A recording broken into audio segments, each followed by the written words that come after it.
Dear student, आज हम आपके क्लास 10th एक्सरसाइज 7.2 के क्वेश्चन नंबर 6 को हल करेंगे। तो पहले हम अपने क्वेश्चन नंबर 6 को पढ़ लेते हैं। तो हमारा क्वेश्चन नंबर 6 है, यदि बिंदु 1,2 4,y x, 6 और 3,5 इसी क्रम में लेने पर एक समांतर चतुर्भुज के शीर्ष हो तो x और y के मान ज्ञात कीजिए। यानी कि हमारा प्रश्न कर रहा है, इन बिंदुओं को जैसे दिया गया है उन्हीं उसे ही उसी क्रम में ही लेंगे। तो हमें एक समांतर चतुर्भुज के शीर्ष होंगे, यानी कि जैसे दिया है वैसे ही लेंगे।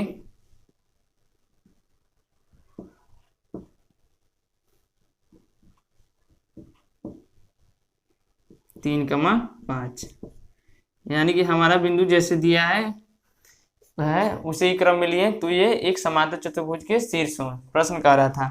तो हमें x और y के मान को ज्ञात करना है, यानी कि ये हमारा x रहा और ये हमारा y, इन्हीं के मानों को हमें ज्ञात करना है। तो हम आइए इसे हल करते हैं। तो हम पहले जो इन बिंदुओं के नाम नहीं दिए गए हैं इनके नाम को दे देंगे, यानी कि इसे हम a मान लेते हैं, इसे b मान लेते हैं, इसे c और इसे d। तो लिख लेते हैं अपने हल में, माना दी गई बिंदु है, माना दी गई बिंदुए ए जो कि 1,2 है, बी जो 4,y, सी x, 6 और डी, और जो डी है वो हमारा है 3,5 है। फिर अब देखिए, हमें इस प्रश्न में x और y जो दिख रहे हैं इनके मान को निकालने के लिए हमें इस समांतर चतुर्भुज, जो हमारा समांतर चतुर्भुज है, इसके विकर्ण खींचने पड़ेंगे। यानी कि ये पहला विकर्ण, ये दूसरा। समांतर चतुर्भुज के दो विकर्ण होते हैं जो कि दोनों एक दूसरे को प्रतिच्छेदित यानी कि काटते हैं। मान लेते हैं वो बिंदु P है जिसके निर्देशांक x और y है, और P बिंदु पे दोनों एक दूसरे को काट रहे हैं। तो अपने हल में लिख लेंगे अब फिर विकर्ण AC, पहला AC है वह BD एक दूसरे को बिंदु P जो कि हमने माना है P जिसके निर्देशांक x और y हैं, x, y पर काटते हैं।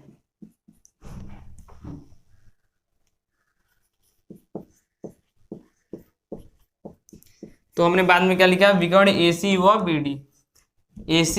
BD एक दूसरे को बिंदु P जिसके निर्देशांक x, y पर काटते हैं। तो अब हमें इस बिंदु के निर्देशांक को ज्ञात करेंगे, और जब इस बिंदु के निर्देशांक को ज्ञात कर लेंगे तो AC यानी कि विकर्ण AC के लिए P के निर्देशांक को ज्ञात करेंगे, फिर BD के लिए P के निर्देशांक को ज्ञात करेंगे, और दोनों को ज्ञात करके तुलना कर देंगे तो हमारे x और y का मान दोनों ही ज्ञात हो जाएगा। तो हम जानते हैं कि जो समांतर चतुर्भुज के विकर्ण होते हैं वो एक दूसरे को क्या करते हैं, समान भागों में बांटते हैं, यानी कि समद्विभाजित करते हैं। तो इधर लिख दे रहा हूं बगल में, जिन्हें नहीं पता होगा वो लिख लेंगे। प्रश्न में तो नहीं लिखेंगे, इसे प्रश्न में नहीं लिखेंगे। जो इधर लिख रहा हूं उसे ब्लैक से लिख रहा हूं, इसे प्रश्न में लिखेंगे। ये याद करने की चीज है। समांतर चतुर्भुज के विकर्ण, समांतर चतुर्भुज के विकर्ण एक दूसरे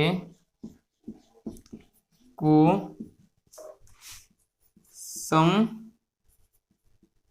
समद्विभाजित करते हैं। समांतर चतुर्भुज के विकर्ण एक दूसरे को समद्विभाजित करते हैं।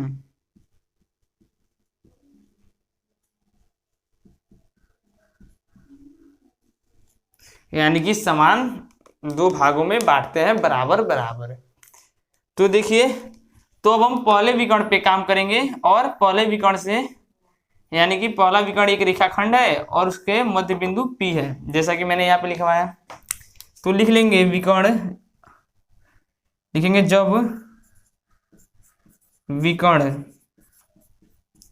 AC का मध्य बिंदु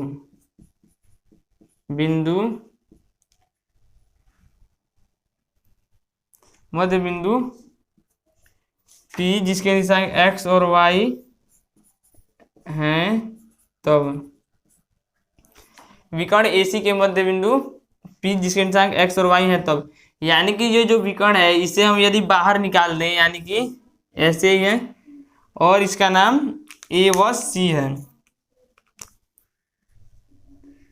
तो हम इसे रेखाखंड कह सकते हैं, AC रेखाखंड कह सकते हैं।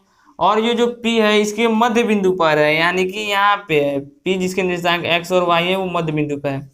तो हमने अपने बुक में पढ़ा है, जो सूत्र दिया है कि किसी रेखाखंड को यदि कोई बिंदु दो बराबर भागों में बांटती है तो उसका जो निर्देशांक का सूत्र होता है वो क्या होता है, x1 प्लस x2 बटे 2 y1 प्लस y2 बटे 2। हमने ये अपने बुक में पढ़ा है कि किसी भी रेखाखंड को यदि कोई बिंदु दो बराबर भागों में विभाजित करती है तो उसके निर्देशांक का सूत्र होता है, यानी कि उस बिंदु के निर्देशांक का सूत्र, यानी कि जो बिंदु उनको दो बराबर भागों में बांट रही है उसका सूत्र होगा x1 प्लस x2 बटे 2 y1 प्लस y2 बटे 2। तो हम इसे मिटाते हैं, ये समझने के लिए था। तो लिखें जब विकर्ण AC, यहाँ पे चाहे तो जब रेखाखंड AC भी लिख सकते हैं, जब विकर्ण AC का मध्य बिंदु P x y है तब P के, इसलिए P के निर्देशांक बिंदु P के निर्देशांक, इसलिए बिंदु P के निर्देशांक क्या हो जाएगा, अभी मैंने बताया x1 प्लस x2 बटे 2 y1 प्लस y2 बटे 2। अब इसे मिटा देता हूं, इसे लिख लीजिएगा।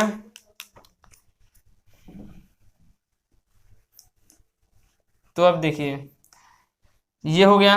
अब हम जब रेखाखंड AC पे बात कर रहे हैं तब हमें x1 x2 y1 y2 के मान ले लेंगे, यानी कि चाहे तो x1 y1 इसे मान सकते हैं, x2 y2 इसे मान सकते हैं, चाहे तो x2 y1 y2 इसे मान सकते हैं, x2 y1, यानी कि दोनों में से हम किसी को भी x1 y1 x2 y2 मान सकते हैं। तो मान लीजिए मैं इसको x2 y2 मान लेता हूं और इसको x1 y1 मान लेता हूं। तो मैं इस सूत्र के बगल में लिखता हूं, जो कि बगल यानी कि इधर का मैं ऊपर लिख देता हूं, जहां बगल में लिख लेंगे, जहां जिन लोगों को नहीं मालूम चल रहा है कि x1 y1 x2 y2 के मान क्या है वो लिख लें जहां, और चाहे तो सभी लिख सकते हैं।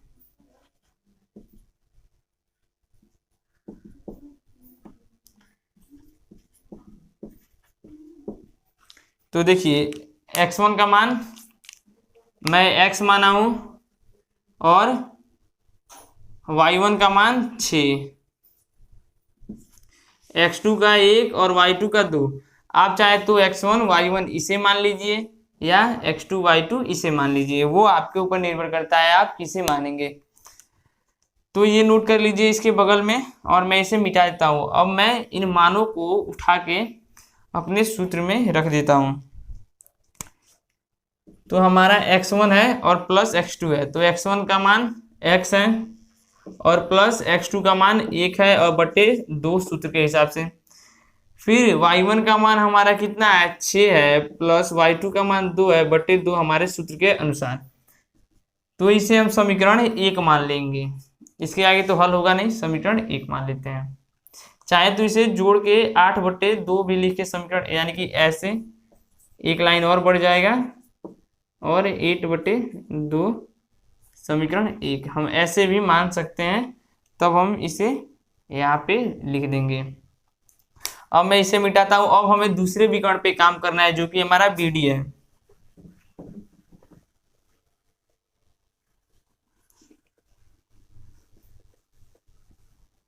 अब देखिए BD के लिए x1 y1 और x2 y2 के मान भी चेंज हो जाएंगे। तो लिखेंगे तथा विकर्ण BD का मध्य बिंदु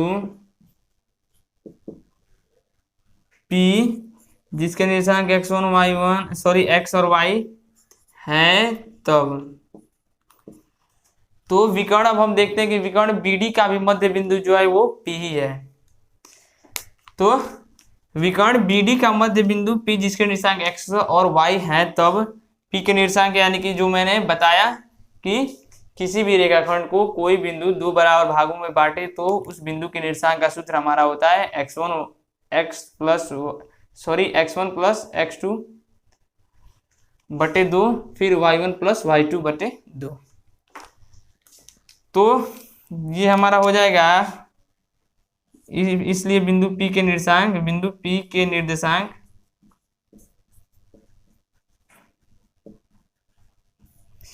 इधर इसलिए जोड़ लीजिएगा, चाहे जोड़ लीजिएगा। इसलिए बिंदु P के निर्देशांक या बिंदु P के निर्देशांक सिर्फ लिख लीजिएगा। बिंदु P के निर्देशांक बराबर,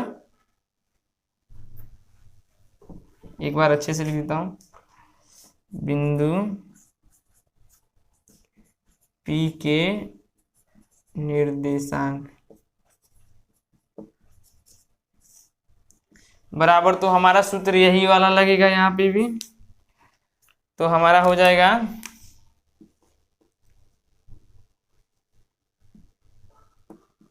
x1 प्लस x2 बटे 2 y1 प्लस y2 बटे 2 हमारा सूत्र हो गया।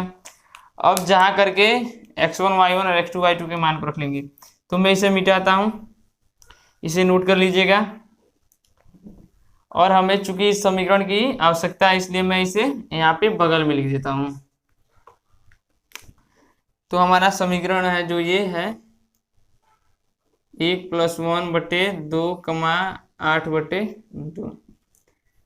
तो ये जहाँ हमारा पहला जो समीकरण निकला इसकी हमें आवश्यकता है। तो अब देखिए ये हो गया। तो जहां यहाँ पे लिखेंगे जहां, तो यहाँ पे लिख देता हूं। जहां के बाद आप लिख लीजिएगा यहाँ पे, जहां के ये बाद में लिखिएगा यानी कि इधर लिखिएगा यहाँ पे। तो अब हम जब BD के लिए विकर्ण BD के लिए बात कर रहे हैं तो चाहे तो x1 y1 इसे माने या x1 y1 इसे, x2 y2 इसे, x2 y2 इसे, यानी कि दोनों में से हम किसी एक को x1 y1 मान ले और इसको x2 y2 मान ले, या आपके ऊपर इसे x2 y2 मान ले या इसे x1 y1 मान ले। वो आपके ऊपर निर्भर करता है कि आप किसको क्या मानेंगे। ठीक है, तो मैं मान लेता हूं इसे x1 और इसे y1 y को, फिर इसे x2 और इसे y2। चाहे तो आप जैसे मैंने बताया अपने आप इसको भी और इसको भी, किसी को भी आप मान सकते हैं कि क्या है। तो देखिए अब इस मान को उठा के हम इसमें रखेंगे। तो देखिए जब रखेंगे तो x1 का मान हमने 4 माना था और x2 का मान 3 बटे 2 सूत्र से, y1 का मान हमने y माना था प्लस y2 का मान 5 माना था बटे 2 सूत्र के हिसाब से। अब देखिए चाहे तो इसे एक स्टेप और हल करेंगे तो ये 4 3 7 बटे 2 हो जाएगा, y प्लस 5 बटे 2, इसे हम समीकरण 2 मान लेंगे। अब समीकरण 1 और 2 की तुलना करेंगे तो हमारा x और y का मान निकल जाएगा। इसे नोट कर लीजिएगा। तो देखिए लिखेंगे नीचे समीकरण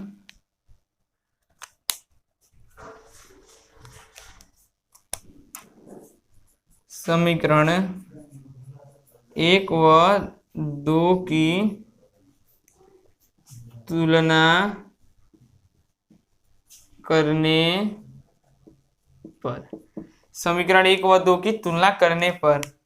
तो तुलना करते हैं तो यानी कि हम दोनों समीकरण को बराबर के, एक को इस साइड और एक को इस साइड, यानी कि एक को दाएं एक को बाएं दिखाते हैं। तो देखिए पहले वाले को लिख लेते हैं x + 1/2 कमा 8/2, और बराबर के इस साइड दूसरे वाले को लिख लेते हैं 7/2 कमा y + 5/2। तो अब हम क्या करेंगे, तुलना जब भी करते हैं तो भुज को यानी कि पहले को पहले, यानी कि भुज को भुज से, कोटि को कोट से तुलना करते हैं। तो देखिए इसको मिटाता हूं अब। तो देखिए अब हम क्या लिखेंगे, भुज को जब भुज से यानी कि पहले को पहले से करेंगे तो x + 1/2 बराबर 7/2, फिर दूसरे को दूसरे से यानी कोटि को कोट से यानी कि 8/2 बराबर y + 5/2। तो यहाँ पे अब देखिए, अब हम देखते हैं कि इन दोनों के हर बराबर हैं, इसलिए ये दोनों कैंसिल हो जाएंगे, और इसमें भी इन दोनों के हर बराबर है, इसलिए ये दोनों कैंसिल यानी कि कट जाएंगे।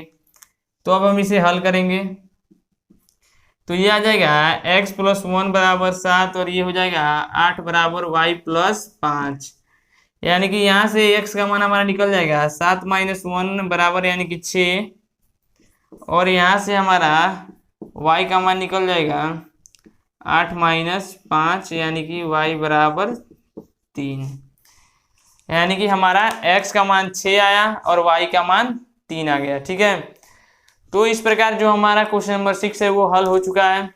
यदि आपको मेरे द्वारा बताए गए ये हल अच्छे लगे हो तो वीडियो को लाइक कर दीजिएगा, चैनल पर नए तो चैनल को सब्सक्राइब कर दीजिएगा तथा अन्य दोस्तों के पास शेयर कर दीजिए।